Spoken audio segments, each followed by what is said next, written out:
Sabi ni Auntie Jade may gwardiya rito. Mabuti nga't wala.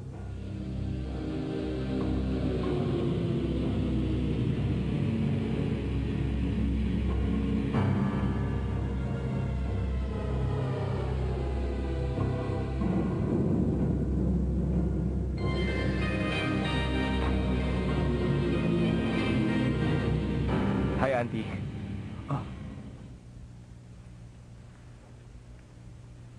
Bakit kayo narito? Kasi Auntie, narinig namin na may sakit si Asi, kaya... Kaya nagpa siya po kaming tingnan kung anong sakit niya. Balak niyong itaka si Azzy para kay Shanchay, hindi ba? Hindi po, Auntie. Bakit naman po namin gagawin yan? Ano bang nangyayari? Kayo na naman pala. Lagi niyo akong pinaglalaruan. Hindi ito ang oras ng biruan. Madam, alam niyo namang sanay silang magkakasama. Wala silang balak. Uwi na. Sige na, umuwi na kayo. Auntie Jade, sa aking palagay ang ginawa nilang kapanghasan ngayon, may malaki kang kinalaman, tama ba? Madam, hindi tutulad ng iniisip niyo. Sila po... Auntie Jade, ginagalang kita dahil matagal ka nang nagtatrabaho para sa aming pamilya. Pero di kaya, dala na rin ang iyong katandaan kaya hindi mo na alam ang tunay na nangyayari? Sa aking palagay, ngayon na ang panahon para magretiro ka. Madam, alam mo, malaki na ang Taoming family business ngayon. Hindi na ito katulad ng iyong inaakala. Ang seguridad sa aking pamamahay, hindi na maaaring maging kasing luwag tulad ng dati. Hindi na dapat inaalala pa ng isang matandang kaya mo ang ganong bagay. Kung dadagdagan ko pa ang mga responsibilidad mo, sasama naman ang loob ko. Gusto kong maging masaya ka sa natitira mo pang sandali. Huwag mo nang intindihin pa ang mga problema. Madam, ano po bang ibig niyo sabihin? Nalalaman kong may sarili kang kopya ng mga susi ng bawat kwarto nitong bahay. Gusto kong ibigay mo sa akin yun ngayon din. Auntie Jade, nasaan ang mga susi?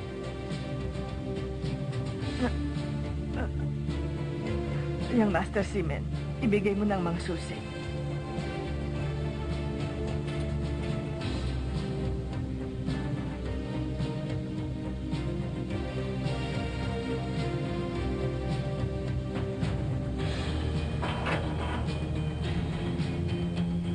Magpapunta ka dito ng mga gwardya.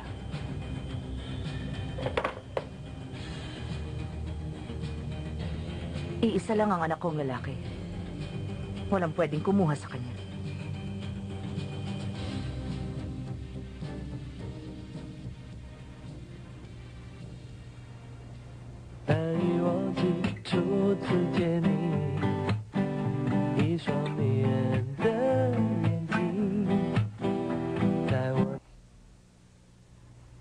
Bakit kayong tatlo lang? Nasaan si Dao Mingse? Nabigo kami. Kumusta ang lagay niya?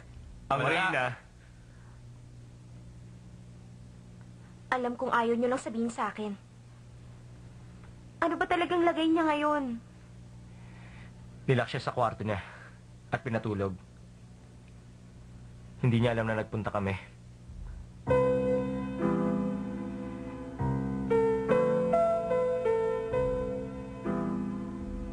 Tatanungin kita, kung talagang magpapakasal sina Xiaozu at Ase, anong gagawin mo? Ang aking gagawin? Si Men, bakit ngayon ka pa nagtanong? Anong inaasahan mo isasagot niya? Gusto ko lang na maging handa siya. Masama rin ito sa loob ko.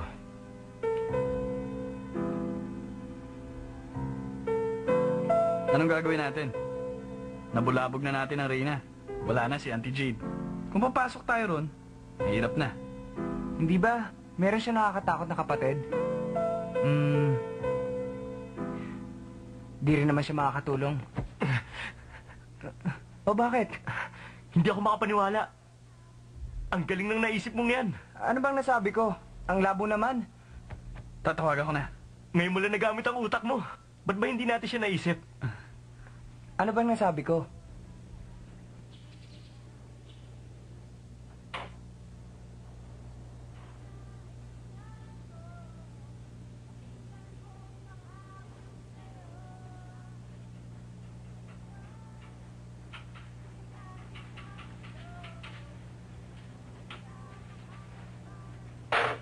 Young Master.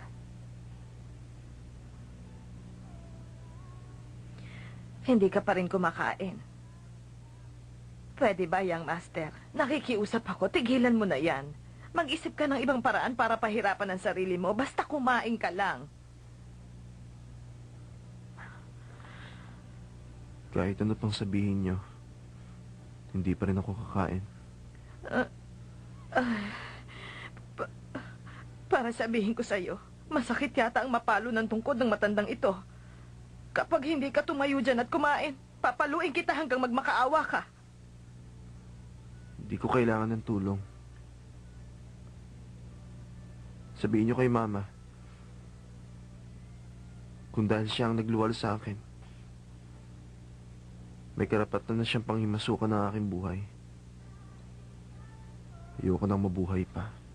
Young Master, ano ba yung mga pinagsasasabi mong yan?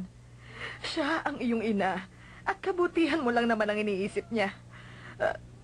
Tumayo ka na lang dyan at kumain ka na. Kumain ka para bumalik ang iyong lakas. Kapag malakas ka na, may pagtatanggol mo na ang sarili mo sa mama mo. Hindi ba tama ako? Huwag matigas ang ulo, Young Master. Tama na yan.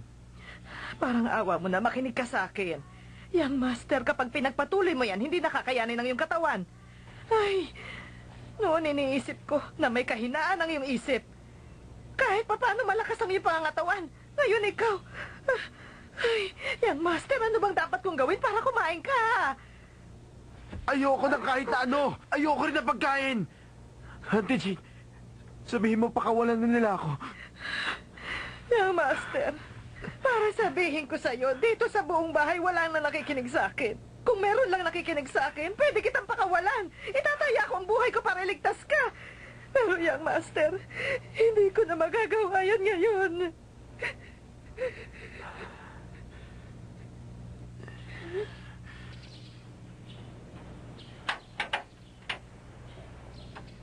Xiaotzu, bakit narito ka?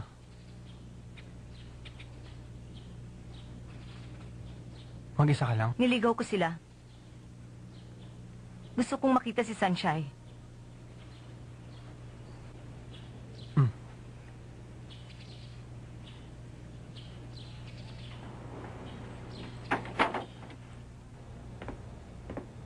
Si Xiaotzu pala.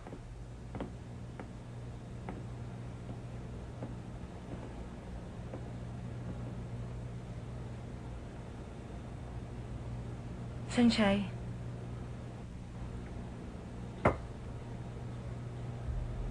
Ano yun? Sunshine, alam kong hindi mo ako mapapatawad. At iniisip mong isa akong walang hiya. Pero pakiusap lang, maaari bang kalimutan mo na si Asa? Xiaotzu, Baka hindi na niya kayanin. Nalalapit na ang kasal namin. Mula nang malaman niya tungkol doon, ayaw na niyang kumain. Ayaw niyang kumain kahit ano. Pahina ng pahina ang katawan niya. Kahit na kanino ayaw niyang makinig. Nagmamakaawa ako, kausapin mo naman siya. pero hindi papayag ang mama niya. Tiyak kung papayag siya. Basta sabihin mong lalayo ka kay Asa. Xiaotzu, labis ang hinihingi mo sa kanya.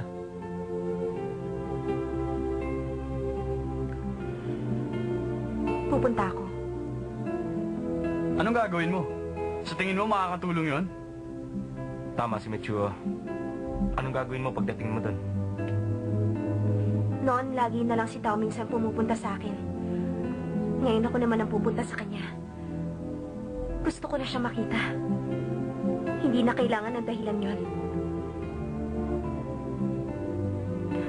Xiaotzu, kung magkatotoo lahat ng sinabi mo, alam ko matatanggap ni Tao Ming sa yon. Magiging masaya ka na ba? Hindi pa rin. Mahal na mahal ko kayong dalawa.